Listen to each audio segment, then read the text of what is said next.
Remember those days in school? Some of you, like me, need to remember back a few more years than others.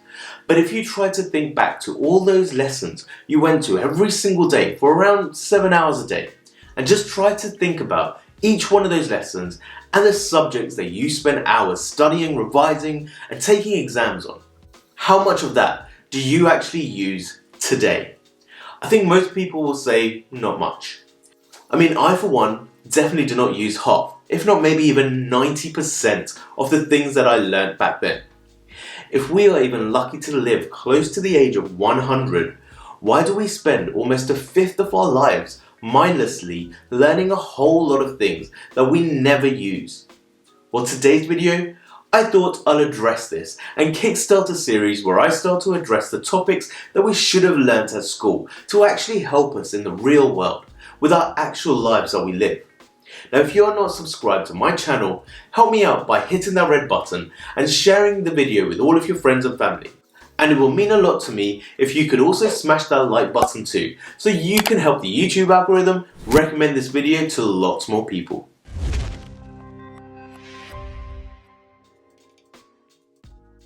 So, first of all, what I want to address is the reason why schools actually exist. And why have they not changed much in the last 200 years? Because the world has definitely changed over that time. Well, it all started around the same time as the Industrial Revolution, where factory owners required docile, agreeable workers who would show up on time and do what their managers told them to do so. Now, naturally, an all-day classroom setting with a teacher telling you what to do seemed perfect for molding young kids to become perfect employees to work in these big shiny new factories. Now, prior to all these factories, most people, they would just be working within their family businesses, being artisans or farmers, etc. So to make that switch of working in a family business where you set your own hours and report to a family member, a mind shift was needed. And this is where we can see within the current schooling system where the key points are all about respecting authority, being punctual, focusing on measurements, basic literacy and basic arithmetic. Which is why also the exam system is designed to output people who can follow orders and answer questions in the prescribed way to get high grades. Which for some people is great. But for those that like to think outside the box a little, like myself and probably a lot of you as well, the internet has brought us the knowledge we could ask for into the palm of our hands, allowing many people to drift away from the standard schooling system and learn other things from the internet that didn't confine to the same way as modern education. So let's take a look at some of the things that we used to learn at school and see if there's an application for them right now. I mean, I went to school predominantly during the 90s, and the things I remember being taught were how to use a fountain pen, and subsequently how it was vital to have a Parker pen that constantly leaked inside my pencil case. How to play a recorder. Can you actually name any famous recorder players? I can't. Long multiplication or division. When was the last time you carried a number and left a remainder? These days, everyone has a calculator. Now remember the old saying, I before E except after C. Well, have you ever spelled protein or foreign or vein? Remember that thing, Pythagoras theorem.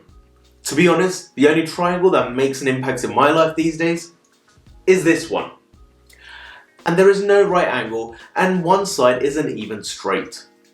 Remember that lesson in biology? All about chloroplasts and how they are the green things in plants that gather light needed for photosynthesis. Literally information that's overstaying its welcome in my brain of useless facts that I'll never need to use in my life. Oh, and the fact that I can tell people I can speak French because I can say Je m'appelle Ganesh. And for some reason this song, Je suis tout et il est fatigué, elle est très très fatiguée. Nous sommes vous et ils sont fatigués, elle est très très fatiguée.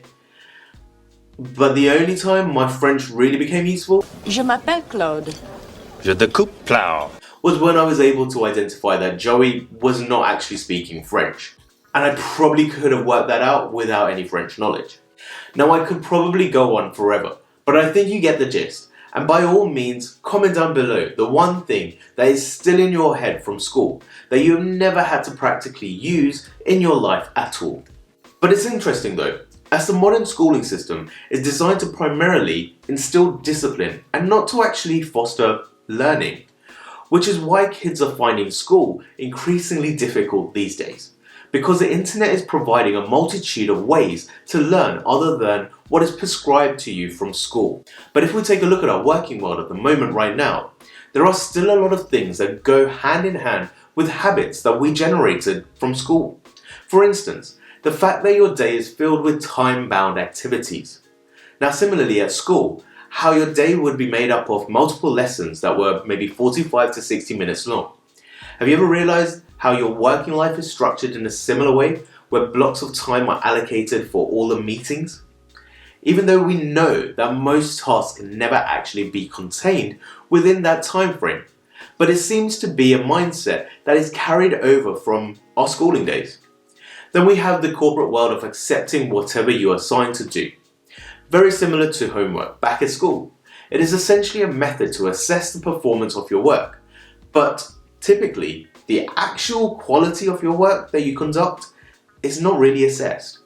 But the outcome is what is actually assessed. So how well you performed is measured on how many tasks that you can complete in a set time period, which is just how you were assessed at school in the sense of whether you passed or not.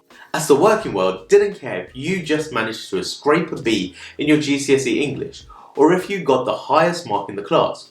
As long as you got over the B, they were happy to accept that you knew English. And finally, sitting still for 8 hours a day. Now clearly in the last few years, this has become highlighted as a health implication, where sitting has become the new smoking. Yet a lot of us still end up doing exactly this every single day, especially since moving our offices to a small corner in our house or flat during this work from home era of COVID, which is why one of the first things I bought when I had to work from home is a standing desk. But yeah, essentially, these are all habits that we have instilled in us from the very early ages of our life by going to school. Now, I'm not trying to tell you that schools are useless.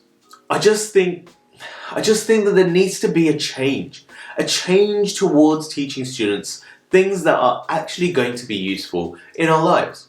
I mean, I personally feel that schools should really change their curriculum to actually teach things that are going to be useful in everyone's day-to-day life. And you can still instill the same work ethic that is required to mold people into great workers for the corporate world. But at least everyone will have a better basic knowledge on how to live their lives, which will give them the driving force to work harder to climb up that corporate ladder. And at least then, the more creative thinkers who decide to opt for a different route in life by choosing the creative arts or starting up their own business will encounter a lot less failures, as they would have been taught some key things at school that can actually help them in life. This is why I think that the curriculum should be focused around teaching kids about topics like personal finance, where they're taught things like budgeting, compound interest, savings, how credit cards work, how insurance works, how student loans work, and how taxes work. And they should also be taught about mindset and the way to think about things, like fostering creativity, self-awareness, problem solving, how mistakes are the key to success, logic and reasoning. They should also teach things around business and productivity, because this is what drives the world. Things like how we should work smarter, not harder, leadership techniques, people skills, teamwork, delegation, public speaking skills, how to get through a job interview right now, and basic law. And finally, the school should also teach basic self-care and life skills. Things like stress management, work-life balance, relationships, how to spot scams, basic first aid, basic home and car maintenance, mental health, parenting, all of these kind of topics. So what I've decided to do is take some of these topics that I've mentioned and create videos to start a new playlist on this channel called What Schools Should Teach. So watch this space. This should hopefully provide everyone with the knowledge to actually navigate life. And in all honesty, some of these topics will also help you to excel in many other aspects in your life. as it will make you aware about how the world actually works today. Now, I'd love to hear from you what you think about these topics, so let me know in the comments down below. But that's it for today's video. I hope, like me, you've got a better understanding about how the schooling system is designed and works. And hopefully over the next coming weeks, we will go through a journey to help ensure that we are all fully educated and equipped to tackle the real world. And if you're not subscribed to the channel yet, make sure you hit that red button and click on the bell so you get notified when my next video comes out. And as always, like the video, comment down below, and share with your friends and family. Peace and love to all of you. See you in the next video. Bye.